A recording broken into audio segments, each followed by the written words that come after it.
Hello ফ্যাম, তোমরা সবাই কেমন আছো? আশা করছি তোমরা সবাই খুব খুব খুব ভালো আছো। তো আবার আজকে তোমাদের সামনে চিকেন রেসিপি নিয়ে এসেছি। তো চলো স্টার্ট করে।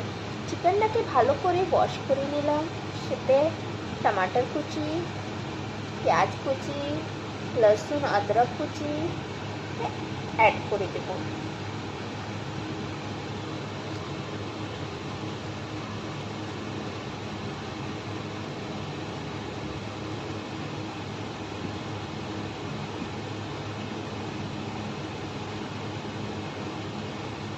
তারপরে 2 চামচ পরিমাণ হলদি, জিরা গুঁড়ো, লঙ্কা গুঁড়ো